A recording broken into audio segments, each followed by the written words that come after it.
Right? Remember this, the scenario in yesterday's gospel? Matthew 16.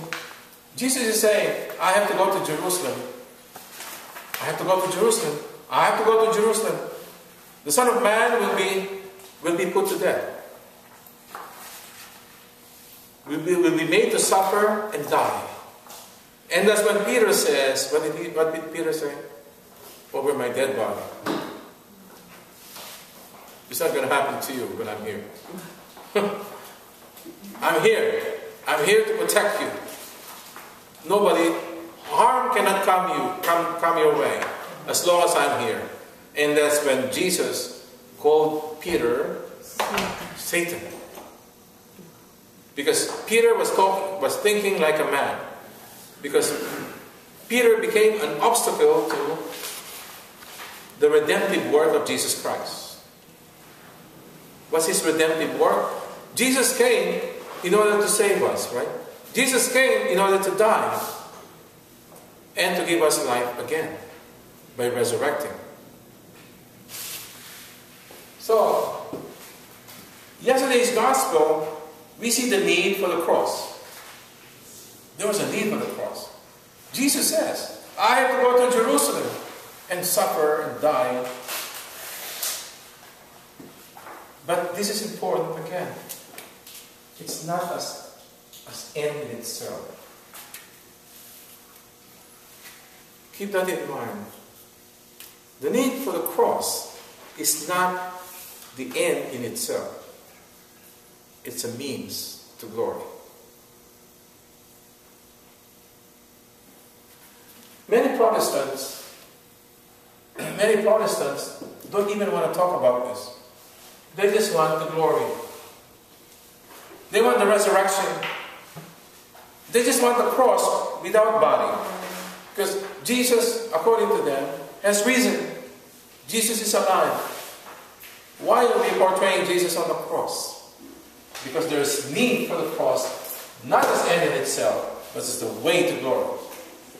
In other words, this is important. Super duper important. If you look at the cross as glory, as glorious, as glory, guess what? You're missing the boat big time. Because what you're saying is, it's history. Jesus did it, I don't need the cross anymore. That's a very big risk to take. And that's a very big risk for those other Christians, so-called Christians. Because they have the cross, yes, but without the body.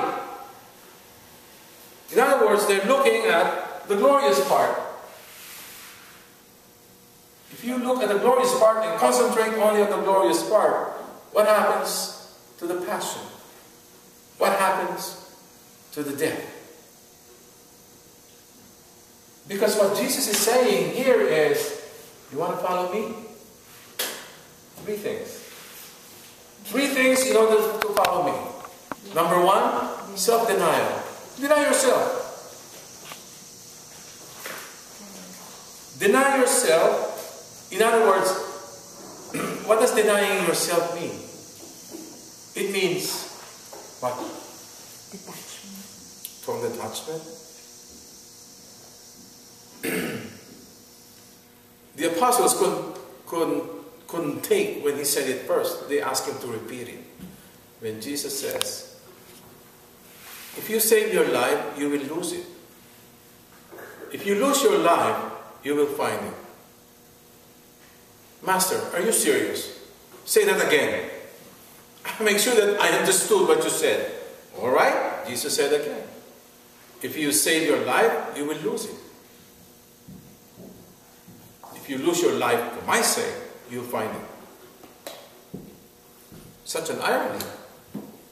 Now, that's why I keep moving.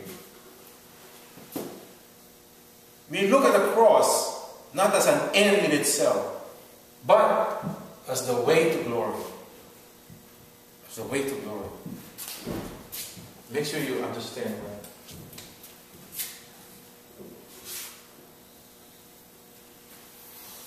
But it has to be the cross of the body, right? cross is very much part of it. I said it has to be the cross and the body. Oh yes, yes. So we can understand this. This is the cross and the body. Because having the cross without the body is just the glory. Well, what happened? How did we get to that glory? The cross. Because the cross without the body, the cross in itself is a symbol of shame. It's a symbol of punishment. It's a symbol of failure. How do you like to revere an electric chair? Would you like to revere an electric chair? No. Probably not. But that's what they're doing. When you have the cross without the body, that means you're looking at an electric chair. Because the electric chair is what used to be the cross before. You understand? The electric chair is the punishment means today. Or the injection. Would you like to have what do you call that? Yeah? Yeah, I know, but what do you call the thing? The syringe? The syringe, yeah, we got a doctor here. Yeah, but that's no pain at all, that lethal injection. It just puts you to sleep. Okay, so would you like to have a worship service and have a syringe right there in the middle? It's just like that. You see the point? Or would you like to put an electric chair here and let's have the worship here? We have the electric chair. That's the equivalent of the cross during Jesus' time. So when you have the cross without the body, it's just the glory. He's gone, yes, he has risen. Only the glory part. Only the resurrection Sunday. What happened to the Good Friday? What happened to the glorious Saturday? And there are three stages. What is the announced pattern? What did Jesus say?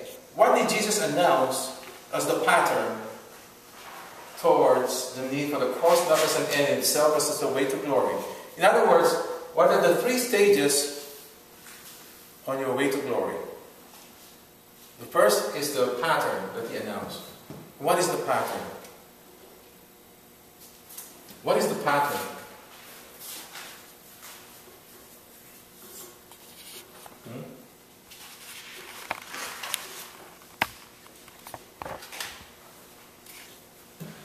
It says, I must go to Jerusalem. You know, Jerusalem is a very rich name, all in its own. Heaven is called Jerusalem. You know that? Heaven is called Jerusalem, but the new Jerusalem. Jerusalem is also a mountain, Mount Zion. Jerusalem actually sits on top of Mount Zion. That's why Israel is called the Zionist state. When you go to Jerusalem, you have to climb up. It's not going down, it's going up.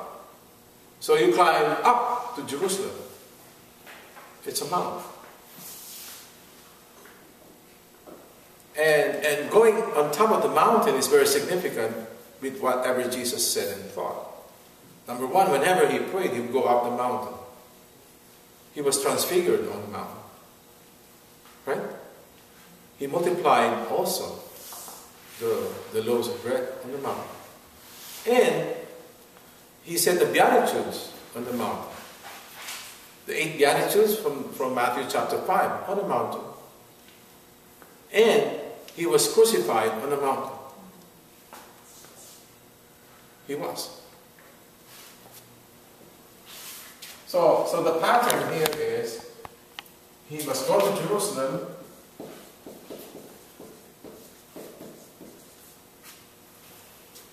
and suffer. Jerusalem, suffer.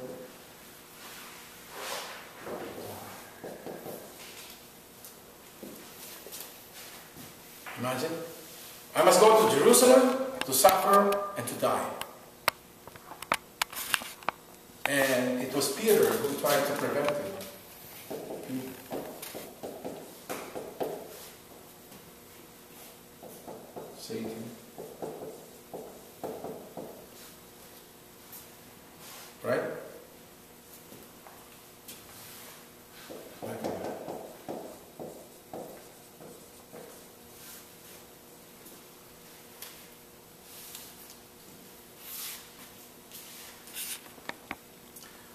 would you say to your husband if your husband says, okay, I'm going to work,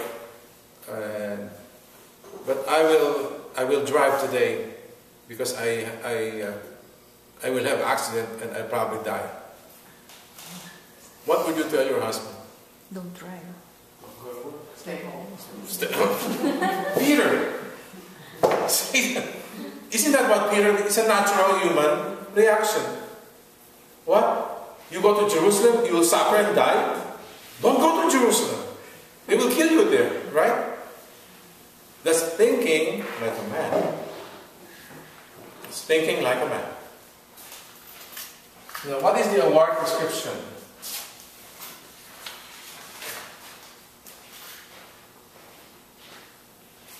Whoever wishes to come after me, that's when Jesus said that.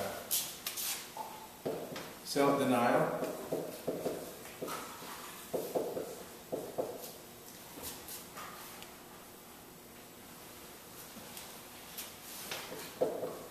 Take your cross. Follow me.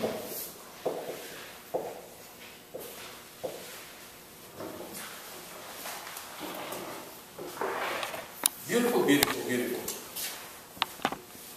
Jesus took up his cross, and what he's saying here is, take up your cross and you follow. This is related to this, the gospel today, Mark chapter 6. Anyone here suffering now? Very good, nobody. Nobody's suffering here. Well, I am suffering a little bit.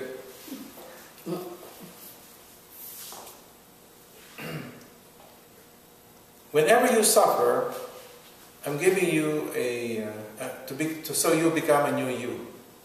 I'm giving you this point. Try to discern the love in God's intention for making you suffer.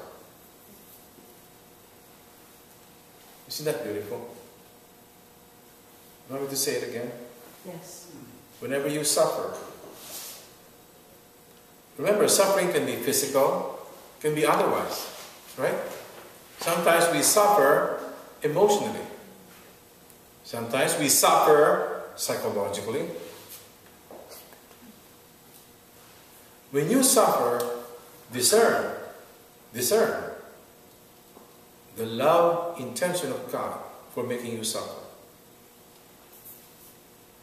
What could be the intention of God for making you suffer? I'll go to the extreme. I've been diagnosed of a fatal cancer, stage 4, and I will die in about 4 months. When that news is broken to you, how mature can you be to be able to say, outburst to God, thank you, God, for making me through this. Because I know you love me, and I know there's love element in this suffering. How beautiful can it be? Can make and allow be the same? Does God make you suffer, or does God allow you to suffer? To make okay. God will just allow. God does not give you punishment. Right. God does not give you suffering. If you have arthritis, if you have a problem with your knees, with your shoulder, with your anywhere, if you have pain here, you have pain here, and here, you have pain everywhere, God permits. God does not give you the pain. Right. God permits. Remember our broken bodies. We have broken bodies. We are not perfect. We are not glorified bodies. We suffer. That's why when you see people walk, they walk different ways. Because they have pains.